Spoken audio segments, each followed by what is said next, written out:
بسم الله الرحمن الرحيم. Term of Qadā and Qadar.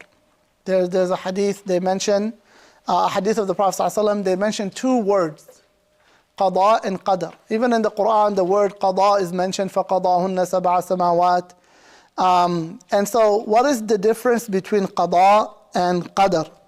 In the footnote on page 39, he talks about the two different schools of theology and how they define each on page 39 if you want to look at the footnotes. I'll just share the definition that I personally took from my teachers.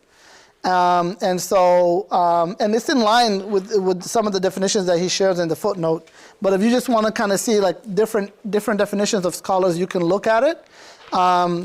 So Qadā and Qadar, right? This is mentioned some of the hadith that believe in the Qadā and Qadar of Allah subhanahu wa ta'ala. So what is the difference between Qadā and Qadar? The definition that I found my teachers prefer is that Qadar, it refers to Allah's predetermination of all affairs. That Allah ta'ala predetermined the measure and the proportion, the lifespans, all of the details of His creation. All of this was set. This is His Qadar. And the Qadā is the fulfillment of His Qadar according to how He has said it.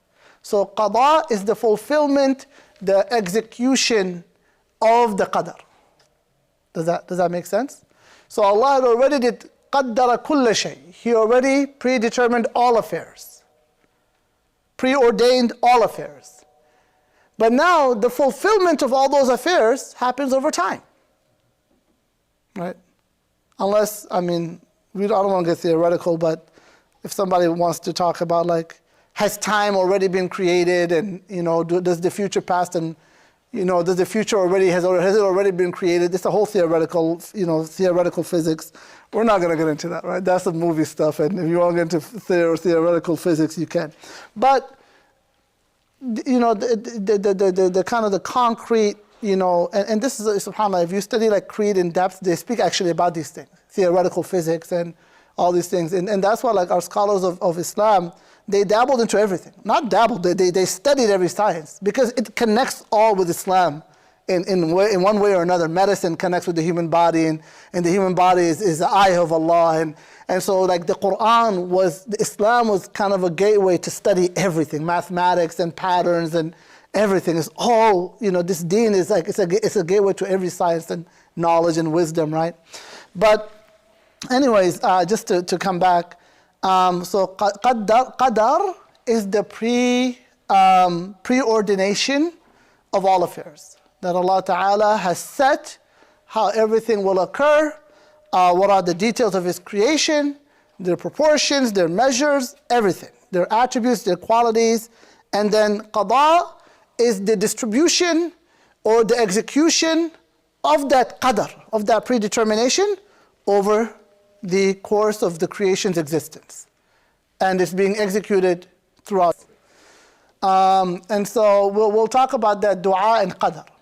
Right? What is dua?